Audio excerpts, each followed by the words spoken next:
الحمد لله نحمده ونستعينه ونستغفره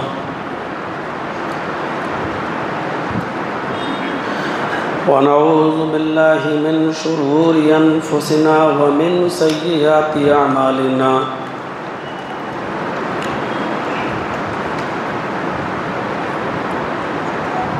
من يهده الله فلا مضل له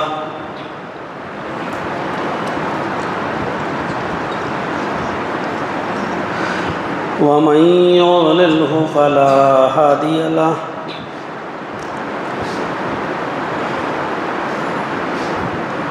وأشهد أن لا إله إلا الله وحده لا شريك له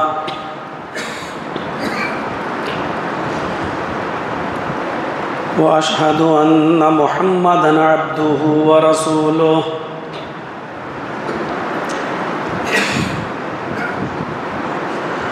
أما بعد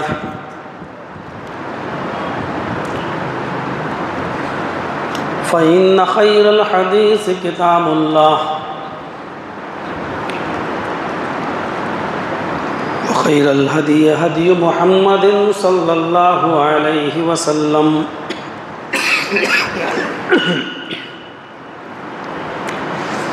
وشر الأمور محدثاتها وكل محدثة بدعة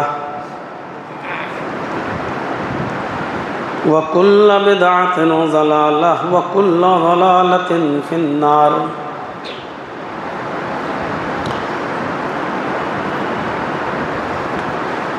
أعوذ بالله من الشيطان الرجيم بسم الله الرحمن الرحيم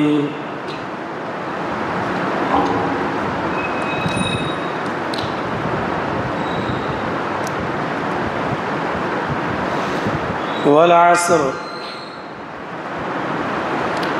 إن الإنسان لفي خسر إلا الذين آمنوا وعملوا الصالحات وتواصوا بالحق وتواصوا بالصبر رب اشرح لي صدري ويسر لي أمري واحلل عقدة من لساني يفقهوا قولي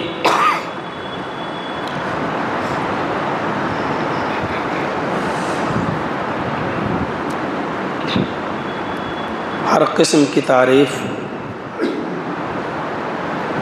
کبریائی بڑائی حمد و ثنا اس رب ذوالجلال کے لیے لائق و سزاوار ہے جو ہم سب کا خالق ہے اور جس نے بے شمار نعمتوں سے ہمیں اور آپ کو نوازا ہے۔ اس نے ہمیں انسان بنایا، اس نے ہمیں اور آپ کو مسلمان بنایا، اس نے ہمیں اور آپ کو سب سے پیارا اور سنجیدہ مذہب اسلام عطا فرمایا، اس نے ہمیں اور آپ کو ایک بین الاقوامی قانون قرآن کی شکل میں اس نے ہمیں اور آپ کو عطا فرمایا، اور اس نے ہمیں اور آپ کو جناب محمد رسول اللہ صلی اللہ علیہ وسلم کا امتی ہونے کا شرف بخشا۔ الغرض اس کی نعمتیں اتنی ہیں کہ اگر ہم ان کو شمار کرنا چاہیں تو یہ ہماری قدرت سے باہر ہے۔ ان تعدوا نعمت اللہ لا تحصوها، میرے بندو میری نعمتوں کو شمار کرنا چاہو تو تم نہیں کر سکتے۔ ہم اسی اللہ سے دعا کرتے ہیں کہ العالمین رہتی دنیا تک ہمیں جناب محمد رسول اللہ صلی اللہ علیہ وسلم پر درود و سلام بھیجنے کی توفیق عطا فرما جب تک ہم زندہ رہیں تب تک، اور ہمارے بعد آنے والی نسل بھی الی یوم القیامہ، جب تک قیامت کا دن نہیں آ جاتا تب تک تو درود و سلام کے بے شمار پھولوں کی بارش فرما تمام پیغمبروں پر، اور بالخصوص رحمت للعالمین جناب محمد رسول اللہ صلی اللہ علیہ وسلم کی ذات گرامی پر، اللہم صلی وسلم وبارک علیہ۔ رانچی کی سرزمین پر یہ کوئی میری پہلی آمد نہیں ہے، یہ الگ بات ہے کہ آپ کی اس خوبصورت اور وسیع و عریض اس جامع مسجد کے اندر، مسجد خاتم الانبیاء کے نام سے جو موسوم ہے، یہاں میری پہلی آمد ہو رہی ہے، اور مجھے تو صرف یہی معلوم تھا کہ پروگرام آج شام کو بریاتو میں ہے اور کل جمعہ کا خطبہ مجھے اپنی مسجد اہل حدیث میں دینا ہے رانچی میں، لیکن اچانک ہماری اشتہار پہ نظر پڑی تو میں نے پوچھا بھی، سوال بھی کیا، تو کہا ہے درس کے طور پر آپ کا ایک خطاب ہوگا، بہت لمبا چوڑا خطاب نہیں ہونا ہے، ایک نئی مسجد زیر تعمیر ہے، ابھی بن ہی رہی ہے، نیچے کا حصہ بھی باقی ہے بننا، تو اس میں بھی اگر آپ آ جائیں، تشریف لے آئیں تو مہربانی ہوگی۔ بہرحال ایک درس کی شکل میں میں آپ کے سامنے بیٹھا ہوں، اللہ رب العالمین ہمیں اور آپ کو سب کو اس پر عمل کرنے کی توفیق عطا فرمائے۔ سورہ عصر جو میں نے آپ کے سامنے تلاوت کی ہے، یہ بہت مختصر صورت ہے، لیکن عبداللہ ابن عباس جو مشہور مفسر قرآن ہیں، انہوں نے سورت کی تفسیر کرتے ہوئے لکھا ہے کہ اللہ تبارک و تعالیٰ نے اگر پورا قرآن نازل نہ کیا ہوتا، صرف یہی ایک صورت اتار دی ہوتی تو انسان کی پوری زندگی کے عمل کرنے کے لیے کافی ہوتی۔ اس سے اندازہ لگایا جا سکتا ہے کہ اس صورت کا مقام اور اس صورت کا مرتبہ کتنا بڑا ہے، یعنی اللہ نے اگر پورا قرآن نازل نہ کیا ہوتا، صرف یہی ایک صورت اتار دی ہوتی تو عمل کے لیے کافی تھی۔ اس کی شروعات جملہ قسمیہ سے ہوتی ہے، اللہ رب العالمین نے قسم کھائی ہے، والعصر، زمانے کی قسم۔ اور یہاں ایک نقطہ یاد رکھیے گا کہ اللہ تعالیٰ کو اختیار ہے، وہ کسی چیز کی قسم کھا سکتا ہے، لیکن بندوں کو اختیار نہیں ہے کہ وہ جس کی قسم کھانا چاہیں وہ قسم کھا لیں۔ پہلی بات تو قسم کھانا نہیں چاہیے، عجلت نہیں کرنی چاہیے، جلد بازی نہیں کرنی چاہیے قسم کھانے میں، اور اگر حالات ناگزیر ہوں، قسم کھانا ضروری ہو، تو ایسی صورت میں وہ اللہ کی قسم کھا سکتا ہے، لیکن اللہ کے علاوہ کسی غیر کی قسم کھانا جائز نہیں، بلکہ غیر اللہ کی قسم کھانے کو شرک قرار دیا ہے۔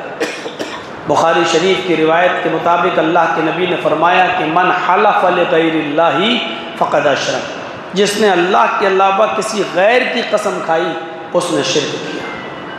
لیکن اللہ کو اختیار ہے، وہ جس کی قسم کھانا چاہے کھا سکتا ہے۔ یہاں اللہ نے زمانے کی قسم کھائی، والعصر، زمانے کی قسم۔ اس کے بعد کہا ان الانسان لفی خسر، روئے زمین پر تم جتنی بھی انسانیت کو دیکھ رہے ہو، ساری کی ساری انسانیت سر تا پا، سر سے لے کر پیروں تک نقصان ہی نقصان میں ڈوبی ہوئی ہے، پوری انسانیت نقصان میں۔ اللہ تعالیٰ نے پوری انسانیت کو جب یہ کہا کہ وہ نقصان میں ہے، تو پوری انسانیت کو نقصان میں بتانے کے لیے قسم کیا کھائی؟ زمانے کی قسم، زمانے کی قسم۔ امام راضی رحمت اللہ علیہ نے لکھا ہے، اللہ نے زمانے کی قسم یہاں اس لیے کھائی کیونکہ زمانہ دھیرے دھیرے گھلتا اور پگھلتا جا رہا ہے، مثلا ہم اگر 1 سال پہلے رانچی میں آئے تھے اور آج 1 سال کے بعد اگر رانچی میں آ رہے ہیں تو اس کا مطلب یہ ہوا کہ 1 سال ہماری زندگی ختم ہو چکی ہے، اور جو لوگ 1 سال پہلے ہم سے ملاقات کیے تھے ان کی بھی زندگی 1 سال ختم ہو چکی ہے۔ 1 دن، 1 گھنٹہ، 1 دن، 1 ہفتہ، 1 مہینہ، 1 سال، 5 سال، 10 سال، جیسے جیسے انسان گزارتا جا رہا ہے ویسے ہی ویسے اس کی زندگی برف کی طرح گھلتی اور پگھلتی جا رہی ہے۔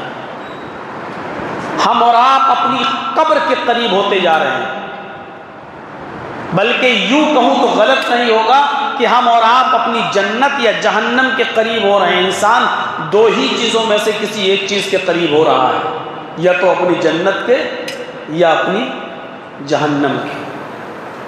اس سے بڑا نقصان ایک انسان کا کیا ہوگا؟ خدا نخواستہ ہماری عمر 50 سال 60 سال گزر گئی، 10 15 20 سال کے اور مہمان رہ گئے اس دنیا میں، اور یہ زندگی ہماری گھلتی اور پگھلتے ہوئے جہنم کے قریب جا رہی ہو تو اس سے بڑا نقصان ہمارا اور آپ کا اور کیا ہو۔ اسی لیے فرمایا والعصر، زمانے کی قسم، ان الانسان لفی خسر، روئے زمین کے اوپر تم جتنے بھی انسانوں کو دیکھ رہے ہو سب نقصان میں ہیں۔ اس سے بڑا نقصان تو ہو ہی نہیں سکتا۔ ایک انسان 60 اور 65 سال اور 70 سال کی زندگی گزار چکا ہے، لیکن ابھی تک وہ جمعے کی نماز پڑھ رہا ہے، 5 وقت کی نماز اس کو نصیب نہیں ہو رہی۔ آج بھی وہ مسجدوں سے دور ہے، آج بھی وہ نماز اور روزے سے دور ہے، آج بھی وہ اللہ کی عبادت سے دور ہے، آج بھی اس کو توبہ اور استغفار کی توفیق نصیب نہیں ہو رہی ہے۔ تو اس انسان کی جو زندگی گزر چکی ہے 70 سال 65 سال، اس انسان سے بڑا نقصان میں اور کون سا انسان ہو سکتا ہے؟ امام راضی کہتے ہیں جیسے برف دھیرے دھیرے پگھلتا اور گھلتا جاتا ہے، برف کے موافق انسان کی زندگی بھی دھیرے دھیرے گھلتی اور پگھلتی جا رہی ہے۔ یہ اپنی قبر کے قریب ہوتا جا رہا ہے، اپنی جنت یا اپنی جہنم کے قریب ہوتا جا رہا ہے۔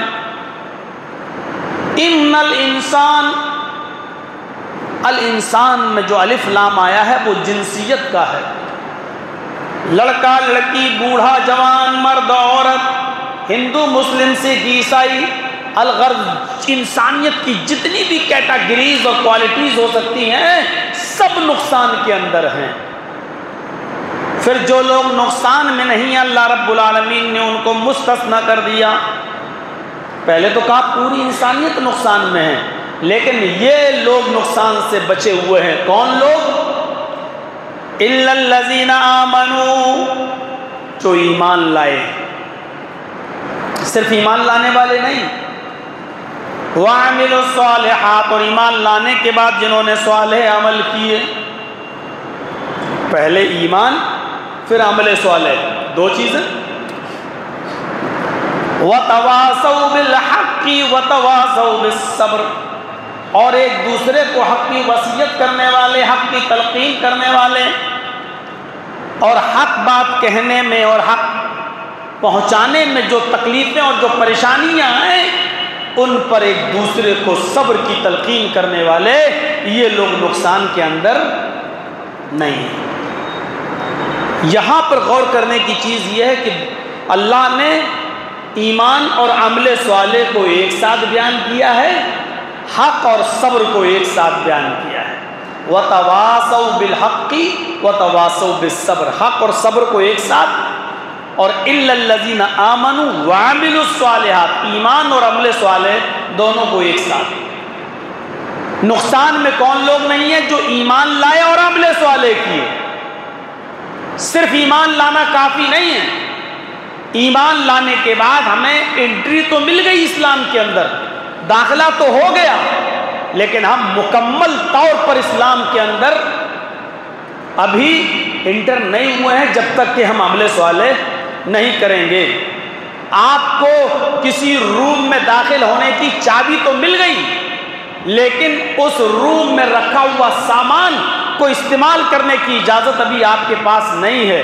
بس یہی سمجھ لیجئے کہ ہم نے ایمان لے آئے، کلمہ پڑھ لیا، ایمان قبول تو کر لیا، ایمان تو لے آئے، لیکن جب تک ہم عمل صالح نہیں کریں گے ہمیں نجات نہیں ملے گی۔ نجات یافتہ لوگ کون ہیں؟ جو ایمان لائے اور جنہوں نے نیک عمل کیے۔ ورنہ ایمان لانے کا دعویٰ تو منافق بھی کرتے تھے۔ کیا عبداللہ ابن ابی کلمہ نہیں پڑھتا تھا؟ لا الہ الا اللہ کا اقرار نہیں کرتا تھا؟ وہ بھی اقرار کرتا تھا۔ تو ایمان اور عمل صالح دونوں لازم و ملزوم ہیں۔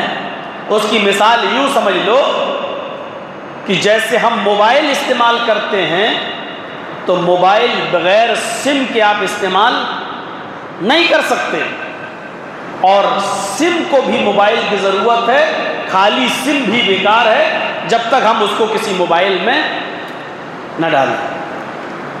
موبائل بھی ضروری ہے، موبائل کے لیے سم ضروری ہے، اور سم بھی ضروری ہے لیکن سم کے لیے موبائل ضروری ہے۔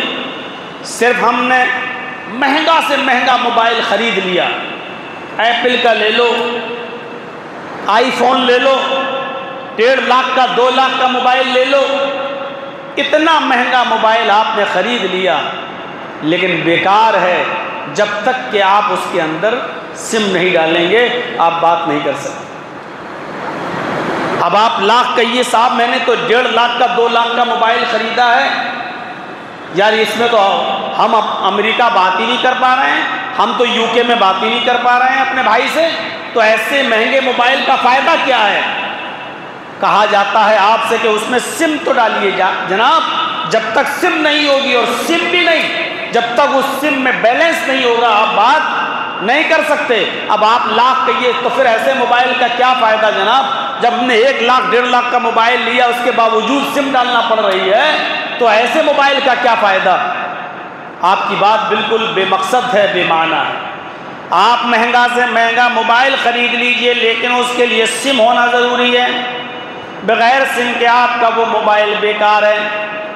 اب آپ سم لے لیجئے، سم بھلے ہی آپ 20 روپے میں لے لیجئے، 50 روپے کی لے لیجئے، لیکن اگر اس کے اندر پریاپت بیلنس نہیں ہے، 150 200 500 روپے 1000 روپے جب تک اس میں پڑے ہوئے نہیں ہیں آپ بات نہیں کر سکتے۔ لیکن خالی سم، اور اس میں آپ نے 5000 کا بیلنس بھر لیا، 10,000 روپے کا بیلنس بھر لیا، تب بھی وہ بیکار ہے۔ آپ سم کو کان میں لگا کے ہیلو ہیلو کریے، آواز نہیں جائے گی۔ اب آپ کہیے صاحب میں نے تو اس میں بیلنس پڑوایا ہے، لیکن آپ کی یہ سم بھی بیکار ہے، چاہے اس میں 10,000 کا بیلنس کیوں نہ ہو، جب تک اس سم کو موبائل میں آپ نہیں ڈالیں گے سم کام نہیں کرے گی، آپ کی بات نہیں ہوگی۔ آپ سمجھ لیے نا، موبائل کے لیے سم ضروری ہے اور سم کے لیے موبائل ضروری ہے۔ صرف موبائل ہے سم نہیں تو بیکار، صرف سم کارڈ ہے لیکن موبائل نہیں تو بیکار۔ اسی طریقے سے اللہ رب العالمین نے فرمایا اِلَّا الَّذِينَ آمَنُوا وَعَمِلُوا الصَّالِحَاتِ، جو ایمان لائے اور جنہوں نے نیک عمل کیے۔ ایمان بھی ضروری ہے اور عمل صالح بھی ضروری ہے۔ آپ قرآن پڑھ جائیے، اللہ نے جہاں پر بھی عمل کرنے کا حکم دیا ہے وہاں عمل صالح کا بھی حکم دیا ہے۔ عمل صالح، اب ایک چیز اور سمجھنے کی کوشش کیجئے گا، اللہ نے عمل کرنے کے لیے بھی نہیں کہا، یہ نہیں کہا ایمان لاؤ اور عمل کرو، نہیں، عمل صالح۔ آپ کتنی بھی نمازیں پڑھ لیجئے، کتنے بھی روزے رکھ لیجئے، اگر ان نمازوں میں ان روزوں میں صالحیت نہیں ہے، اخلاص نہیں ہے، تو آپ کی وہ نماز اور آپ کے وہ روزے آپ کے منہ پہ مار دیے جائیں گے۔ سنیچر کو آپ مسجد میں نہیں آئے، اتوار کو نہیں آئے، سوم کو نہیں آئے، منگل کو نہیں آئے، بدھ کو نہیں آئے، جمعرات کو بھی آپ نہیں آئے، جمعے میں اگلی صف میں بیٹھے ہوئے ہیں، آپ سعودی عرب کا رومال ڈال کر پہلی صف میں آ گئے، ماشاءاللہ جمعے کے دن پہلی صف میں بیٹھے ہیں، لیکن جمعے کے دن نماز پڑھنے آئے بھی تو یہ سوچ کے آئے کہ یار جمعے کی نماز بھی اگر نہیں پڑھیں گے تو محلے والے یہ کہیں گے کہ دیکھو کتنا کمینہ انسان ہے، جمعے تک کی نماز نہیں پڑھتا، ارے کتنا بڑا پاکھنڈی ہے، جمعے تک کی نماز نہیں پڑھتا۔ میرے بھائیوں، آپ نے جمعہ پڑھا ضرور ہے لیکن آپ کا قبول نہیں ہوگا، کیونکہ اس جمعے کے دن کی نماز میں بھی اخلاص نہیں تھا، نیک نیتی نہیں تھی۔ آپ نے جمعے کی نماز تو پڑھی ہے، عمل تو کیا ہے، لیکن عمل صالح نہیں کیا۔ ایسی نماز کو اللہ منہ پہ مار دے گا۔ اسی لیے اللہ رب العالمین نے فرمایا ایمان بھی ضروری ہے اور عمل صالح بھی ضروری ہے۔ آپ نماز پڑھیں لیکن اللہ رب العالمین کی رضا کے لیے، خوشنودی کے لیے، اس کو راضی کرنے کے لیے۔ اگر آپ نے اس لیے نماز پڑھی کہ لوگ یہ نہ کہیں کہ دیکھو حاجی حج کر کے آیا ہے پھر بھی نماز نہیں پڑھتا، تو آپ آ گئے نماز پڑھنے اس لیے کہ لوگ یہ نہ کہیں کہ دیکھو مولانا ہو کے نماز نہیں پڑھتا، حافظ ہو کے نماز نہیں پڑھتا، آپ اس لیے مسجد میں آ رہے ہیں تاکہ لوگ یہ نہ کہیں۔ تو ایسی نماز کے بارے میں اللہ کے نبی نے فرمایا من صلی یرائی فقد اشرک، جس نے دوسروں کو دکھانے کے لیے عبادت کی، دوسروں کو دکھانے کے لیے نماز پڑھی، اس نے شرک کیا۔ یہی نماز اب شرک ہو گئی۔ جو ہم رکوع کر رہے ہیں، سجدہ کر رہے ہیں، یہ اللہ کے سامنے نہیں ہو رہا ہے، یہ گاؤں والوں کے سامنے اور محلے والوں کے سامنے ہو رہا ہے، کیونکہ ہماری نیت یہ ہے کہ لوگ یہ نہ کریں۔ ہماری نیت یہ ہے کہ لوگ یہ باتیں ہمیں نہ سنائیں، لوگ یہ نہ کہیں دیکھو حاجی ہو کے نماز نہیں پڑھتا، حج کرایا پھر بھی نماز کی توفیق نہیں ہو رہی، دیکھو جمعے تک کی نماز نہیں پڑھتا، اس لیے ہم نماز پڑھنے کے لیے چلے آئے۔ قربانی کا بکرا لائے، مہنگا بکرا، لوگ یہ نہ کہیں اتنا پیسے والا ہو کر بھی ایک مریل بکرا لے آیا قربانی کے لیے۔ میرے پیارے ساتھیوں، ہم اس لیے خوبصورت اور زبردست تگڑا لمبا چوڑا جانور خرید کے لا رہے ہیں تاکہ لوگ یہ نہ کہیں کتنا امیر ہو کر کتنا بیکار قسم کا جانور ذبح کر رہا ہے۔ ہم اس ڈر کی وجہ سے ہم قربانی کا جانور دوسرے اچھے قسم کا لا رہے ہیں تاکہ لوگ نہ کہیں لَن يَنَالَ اللَّهَ لُحُومُهَا وَلَا دِمَاؤُهَا وَلَٰكِن يَنَالُهُ التَّقْوَىٰ مِنكُمْ، تم جو قربانی کرتے ہو اس کا گوشت اور اس کا خون اللہ کے پاس نہیں پہنچتا، بلکہ وہ تمہارے دلوں کا تقویٰ دیکھتا ہے، تمہارے دلوں کی پرہیزگاری دیکھتا ہے کہ تم کس نیت سے قربانی کر رہے ہو، تمہارے دل میں نیت کیا ہے، تقویٰ کیا ہے۔ تو إِلَّا الَّذِينَ آمَنُوا وَعَمِلُوا الصَّالِحَاتِ، ایمان بھی ضروری ہے اور عمل صالح بھی ضروری ہے۔ اللہ کو عمل پسند نہیں ہے، اللہ کو عمل صالح پسند ہے، وہ عمل پسند ہے جو صرف اللہ کی رضامندی اور اللہ کی خوشنودی کے لیے کیا جائے۔ ان اللہ لا ينظر الى شامکم ولا الى صورکم ولکن ينظر الى قلوبکم، اللہ رب العالمین تمہارے جسموں کی طرف نہیں دیکھتا کہ تم کتنے باڈی بلڈر ہو، کتنے تندرست ہو، تمہاری شکلوں کی طرف بھی نہیں دیکھتا کہ تم کتنے ہینڈسم ہو، کتنے خوبصورت ہو۔ اللہ نہیں دیکھتا تمہارے جسموں کی طرف، اللہ نہیں دیکھتا تمہاری شکل و صورتوں کی طرف، وَلَٰكِن يَنظُرُ إِلَىٰ قُلُوبِكُمْ، وہ تمہارے دلوں کی طرف دیکھتا ہے کہ تمہارے دلوں میں تقویٰ کتنا ہے، تمہارے دلوں میں پرہیزگاری کتنی ہے، تمہارے دلوں میں اللہ کا خوف کتنا ہے، کس نیت سے اور کس کنڈیشن میں تم اللہ کی عبادت کر رہے ہو۔ اللہ عبادت کی کنڈیشن کو دیکھتا ہے۔ گئے رکوع کر لیا، سجدہ، اس کو جھکانا اور رکوع کر یہ پسند تھوڑی، وہ یہ دیکھنا چاہتا ہے کہ اس رکوع اور سجدے میں خلوص کتنا ہے، یہ دیکھنا چاہتا ہے کہ اخلاص کتنا ہے۔ اخلاص، یہ چیز یاد رکھیے گا، اِلَّا الَّذِينَ آمَنُوا، ایمان کا دعویٰ تو سب کر لیں گے، سب سے پوچھو، سب کا ماشاءاللہ میں مومن ہوں، اور پھر حالات پر نظر ڈالیے، وَلَا تَهِنُوا وَلَا تَحْزَنُوا وَأَنْتُمُ الْأَعْلَوْنَ إِن كُنتُم مُؤْمِنِينَ، اللہ نے مومنوں سے تو یہ وعدہ کیا کہ مومنوں تم غم نہ کرو، مومنوں تم پریشان نہ ہو جاؤ، مومنوں تم مایوس نہ ہو جاؤ، تمہیں دکھ اور غم کرنے کی ضرورت نہیں، تم ہی صاحب حکومت رہو گے، وَأَنْتُمُ الْأَعْلَوْنَ، تم ہی سب سے بلند رہو گے، تمہیں حکومت تمہارے قدم چومے گی، تمہیں کو عزت ملے گی، تمہیں کو سربلندی ملے گی، ان کنتم مومنین، اگر تم مومن ہو تو ہمیں عزت مل رہی ہے، ہمیں بلندی مل رہی ہے۔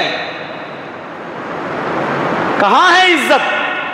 آج جو چاہتا ہے تمہیں رسی سے باندھ کر، درخت سے باندھ کر، پیڑ سے باندھ کر تمہاری لنچنگ کر دیتا ہے، مار دیتا ہے۔ جو چاہتا ہے آج ہمارا مذاق اڑا رہا ہے، جو چاہتا ہے آج ہمارے ساتھ جیسا سلوک کرنا چاہتا ہے ویسا کر لیتا ہے۔ بلکہ میں تو یہ کہوں گا کہ کائنات کے کسی دور میں مسلمان اتنا ذلیل، اتنا رسوا نہیں تھا جتنا آج کے اس دور میں مسلمان ذلیل ہے، رسوا ہے۔ ضربت علیہم الذلۃ والمسکنہ، کائنات کی کسی دور میں اتنا ذلیل نہیں تھا جتنا آج کے اس دور میں مسلمان ذلیل ہے۔ اور صرف بھارت کے اندر ہی نہیں، دنیا کے کسی بھی خطے میں آپ چلے جائیے، مجھے بتا دیجئے کہ مسلمان کہاں چین و سکون کے ساتھ ہے۔ اس کا مطلب یہ ہے کہ اگر ایمان ہمارے اندر ہوتا تو عزت ہمارے پاس ہوتی۔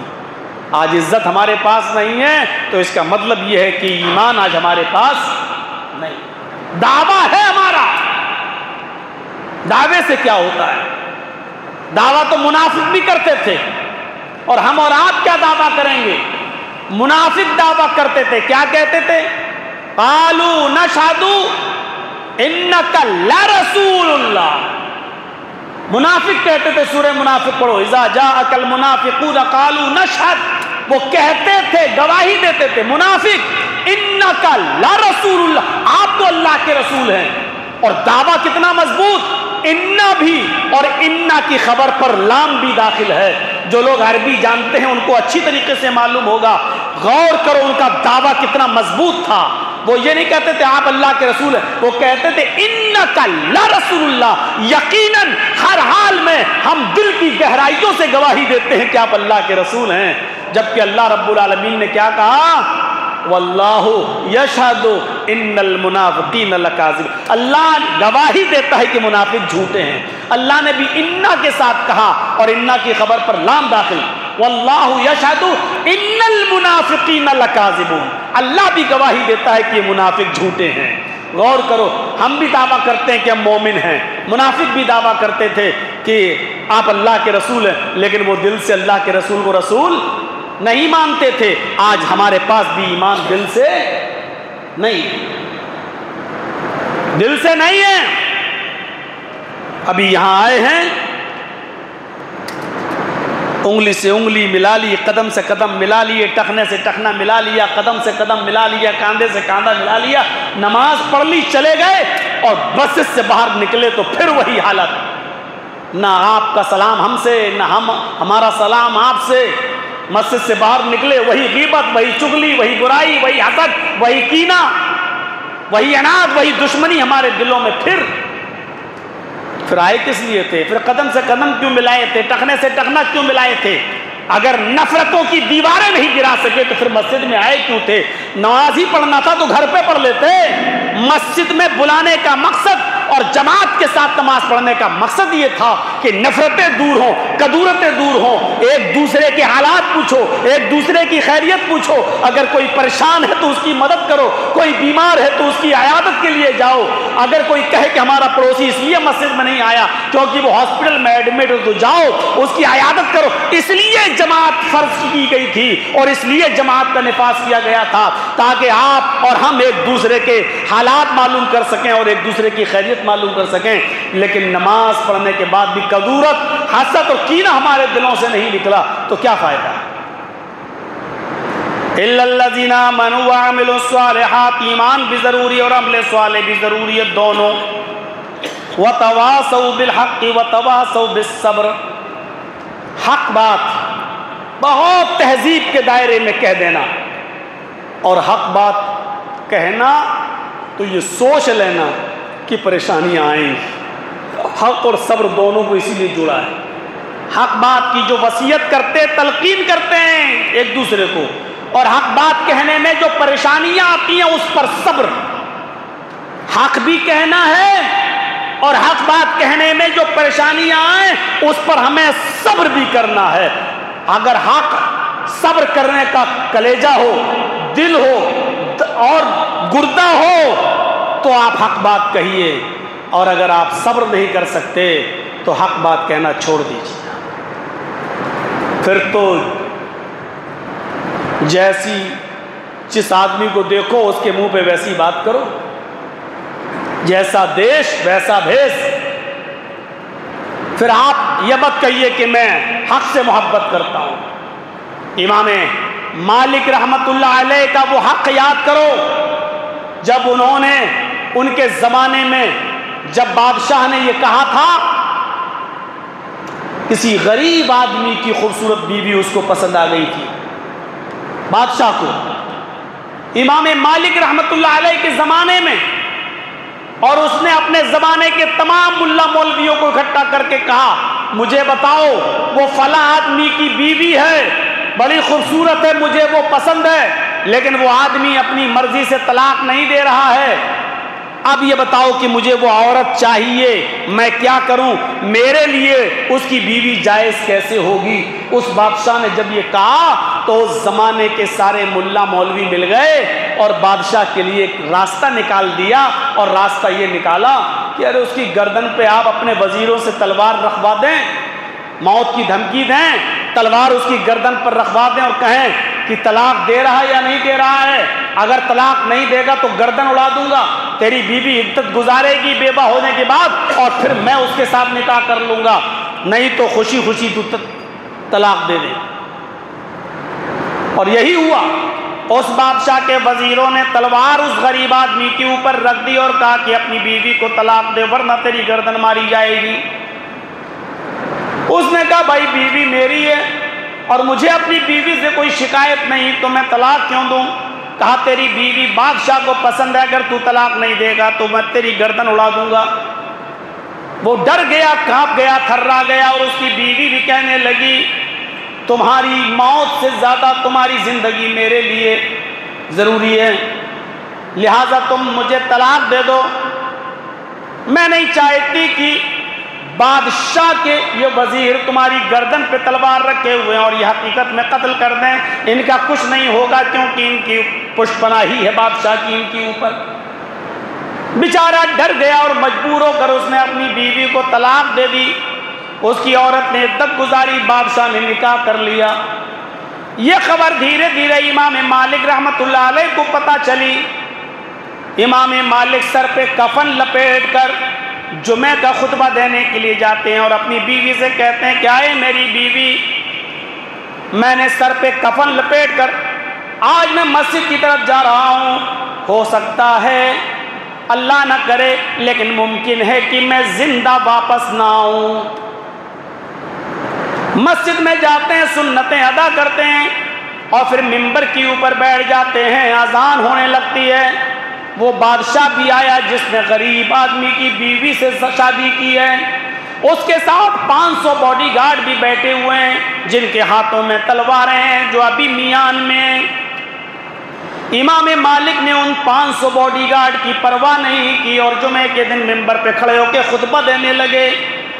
پورا خطبہ حق گوئی کے ساتھ دیتے دیتے لاسٹ میں آئے اور کہنے لگے کہ لوگوں میں نے سنا ہے کہ بادشاہ نے ایک غریب آدمی کی گردن پر تلوار رکھ کر اس سے طلاق لے لی ہے اور اس نے مجبوری میں اپنی بیوی کو طلاق دی ہے اور اس کے بعد اس بادشاہ نے اس کی بیوی سے شادی کر لی ہے.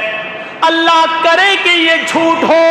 امام مالک کہہ رہے ہیں اللہ کرے کہ یہ جھوٹ ہو، لیکن میرے پاس یہ خبر پہنچی ہے، اگر یہ خبر صحیح ہے تو میں تمہیں اللہ کے رسول کا فرمان سناتا ہوں. اللہ کے نبی صلی اللہ علیہ وسلم کی حدیث ہے ان الطلاق المکرہ لیس بشیء، زبردستی دلوائی ہوئی طلاق نہیں ہوتی ہے. اگر کسی نے کسی کی گردن پر تلوار رکھ کر اس کو مجبور کر دیا کہ طلاق دے اپنی بیوی کو اور بیچارہ موت کے ڈر سے مجبوری میں طلاق دے دیتا ہے تو یہ طلاق نہیں مانی جاتی ہے. لہٰذا اگر ایسی بات ہے تو وہ طلاق ہی نہیں ہوئی، لہٰذا بادشاہ اس عورت کے ساتھ زناکاری کر رہا ہے. غور کیجئے بادشاہ کے سامنے یہ خطبہ، 500 باڈی گارڈ وہی بیٹھے ہوئے ہیں، سر پہ عمامے کی جگہ پر کفن بندھا ہوا ہے. جمعہ کا خطبہ دینے کے بعد جب ہٹتے ہیں تو جس چیز کا ڈر تھا وہی ہوا، ان کو گرفتار کر لیا گیا۔